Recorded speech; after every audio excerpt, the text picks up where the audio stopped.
So you have the warm-up in front of you. I want you to go ahead and work on it. We're going to go ahead and pause the video. You're going to try the 4 warm-up problems, and then the video will start back up and we'll go over the answers. So now that you've had a chance to try the 4 warm-up problems, I'll just go through them for you and you can double check your answers. All you're doing is plugging in the correct values and performing the correct operation. So for the first one, x is 8, and z is 6. So 8 plus 6, you would just add them together and you get 14 as your answer. Apparently, I don't want to write today. There we go, 14. So for the second one, z is 6. Remember that slash means division, so y is 2. 6 divided by 2 is 3. 3 we're subtracting.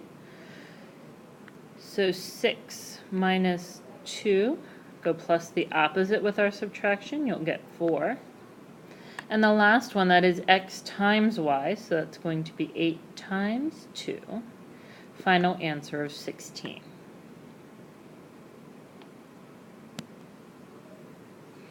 So today we're going to do a real quick review of what exponents are. We're going to start tomorrow looking at some of the properties of exponents and how we work with them.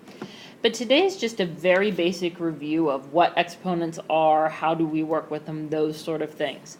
And one of the first things that I want to go over are kind of the parts of the problem. So we have, let's just say 3 to the second power. The 3 is what is referred to as the base. The 2 is referred to as the exponent.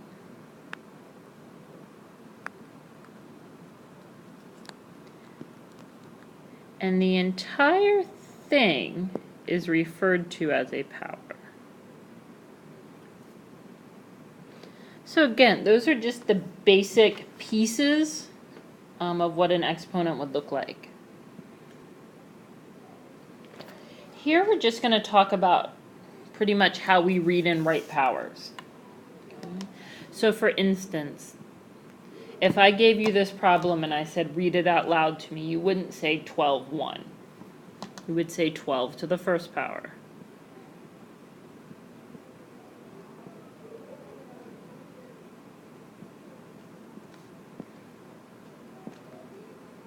You might also say 12 to the power of 1.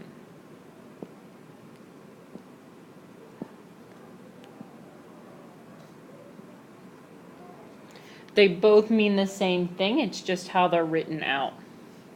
So 2. So you would have 0.5 to the second power.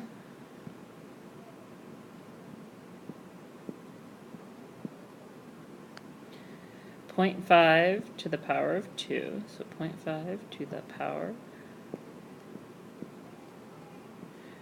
of 2.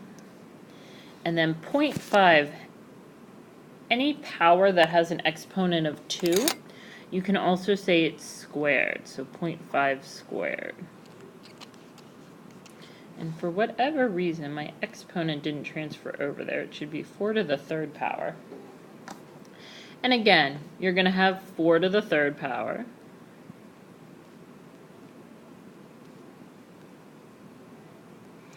You're going to have 4 to the power of 3.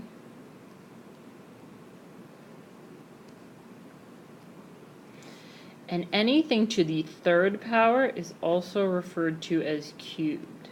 And those are really the only 2 special ones we have, squared and cubed. Squared is an exponent of 2, and cubed is an exponent of 3. So now that we're familiar, again, with remembering how to read off the powers, how to actually talk about them, now we'll begin working with them. Remember that an exponent tells you how many of something you have. That's the value of an exponent. It's how many things I am multiplying together that are the same. So in this first one, I want to write 13 times 13 times 13 as an exponent. Why? Because it's simpler. It's not going to take me as long to write it all out. And because all of my bases are exactly the same, I can in fact write it as an exponent, making it 13 to the 4th power. 2, it works the same way. If you have variables, you can still write an exponent with variables in them. In this case, it would be n to the 6th power. Looks like my numbering got off. This should be 3, and this should be 4. So on 3, you'll notice I have 2 different bases. I have the 2's and then I have the 3's. You just do each one separately. So I have 2 2's, so 2 squared. I have 3 3's, so 3 squared. And because everything's hooked with multiplication, you end up hooking the 2 powers with multiplication as well. I'm going to give you just a few seconds. I don't even want the video to be paused. I want you to go ahead and try number 4 on your own.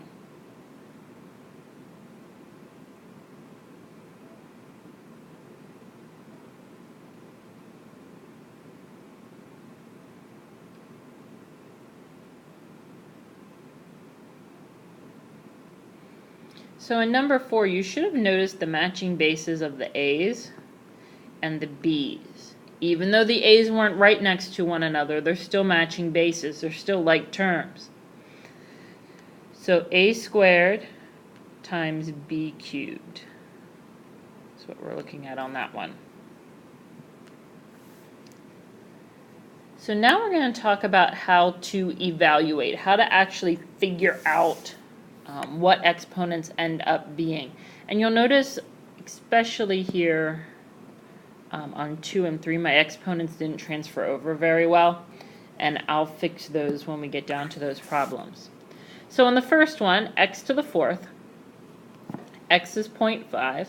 So the first thing you're going to do is you're going to rewrite the problem plugging in the value of x. So this is 0.5 to the 4th power. At this point, you have 2 options in your calculator.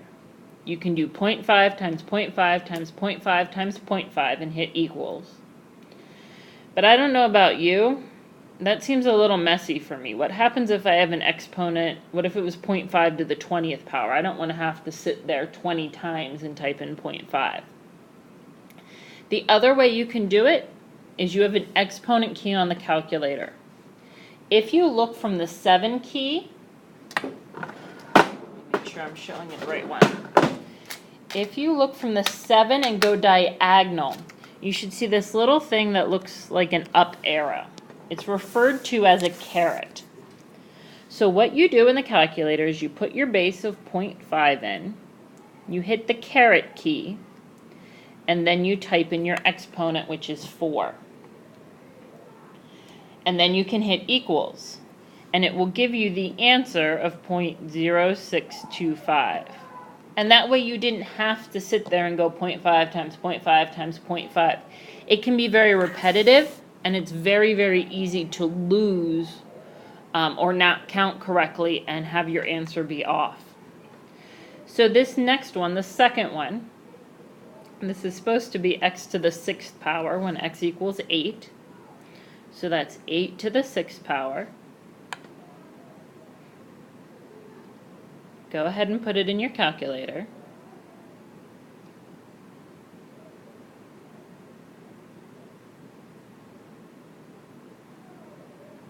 When you put it in the calculator, you should get 262,144 as your answer.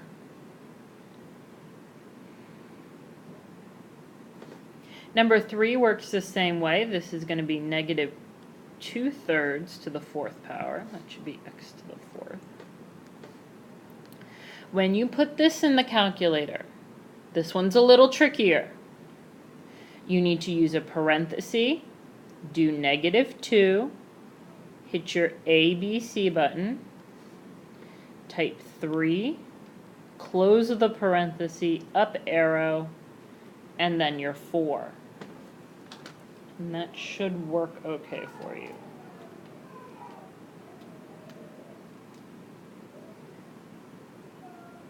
And you should get the fraction 16/81.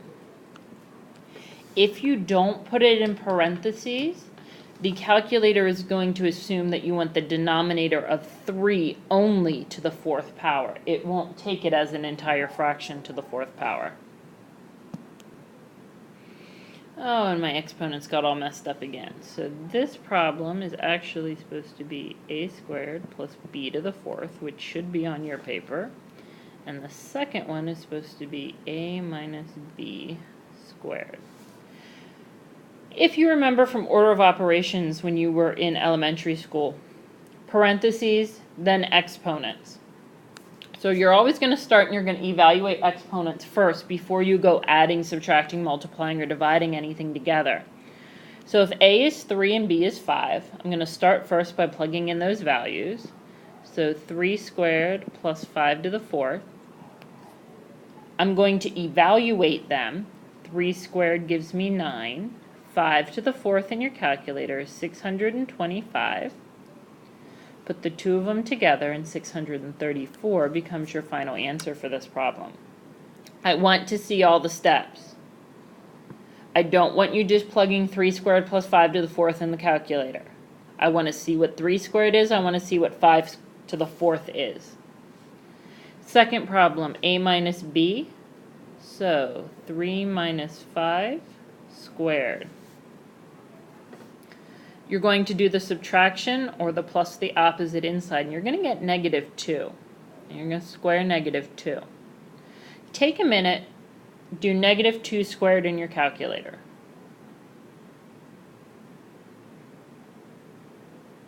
Now think about the answer the calculator gave you. And now I want you to think, negative 2 squared means negative 2 times negative 2. And we should all know what negative 2 times negative 2 is. It's positive 4. My guess is your calculator gave you negative 4. And it's an input error. It's not that your calculator is doing the math wrong. It's that the calculator isn't reading the problem the way you want it to. If you have a negative base, you have to put it in just like I showed you here. You have to put the negative and the base value inside the parentheses. If you don't put it inside the parentheses, that calculator will give you an incorrect error. If you want, I can explain that to you why that's happening. Ask me another class period or during flex, but I'm more than happy to explain to you why. But basically what I need you to know now is that anytime you have a negative base, that negative base has to go in the calculator inside the parentheses.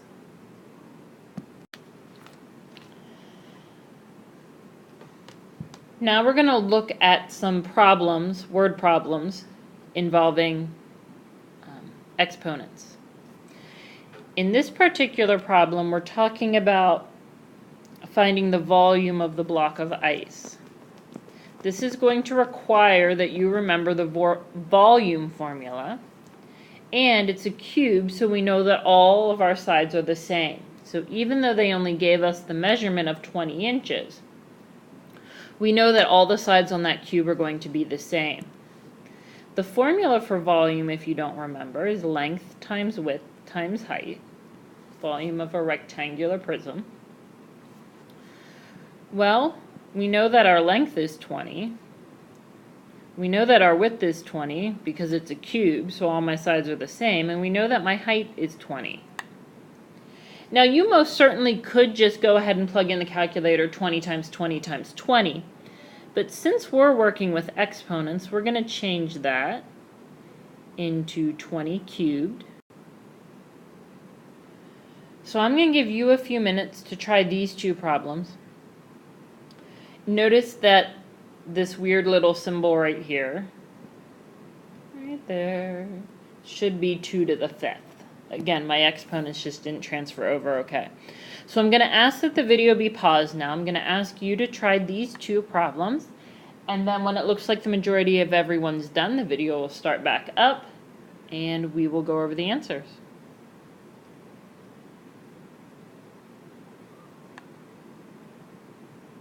So now that you've had a little bit of time to work on these, the first one talking about the skateboard deck, It's looking for the area, and it even sets it up for you, 2 to the 5th times 7. Again, you need to do exponents first. So 2 to the 5th is going to be 32 times 7. 32 times 7 is 224 inches squared. Its area is a two-dimensional measurement, so it is inches squared. The next problem has the volume again. So length times width times height. We know it's a cube, so all of my measurements are the same. So my volume is going to be 14 to the 3rd power, my length, my width, my height. When I plug that into the calculator, I get 2,744 inches cubed. Your homework tonight is not in your book. It's going to be a worksheet like normal. You're going to go ahead and finish that worksheet for me for tomorrow. Tomorrow we're actually going to start looking into how do I add and subtract and multiply and divide with exponents. At this point we've just been evaluating. Okay, put the exponent together, plug it in the calculator, see what 20 to the 3rd power actually is. Tomorrow we're going to leave it 20 to the 3rd power, and we're actually going to start talking about multiplying with exponents. If you have any questions on any of this, if you're confused at all, please come see me during Flex when you have a chance. Other than that, you should be good to start working on your homework.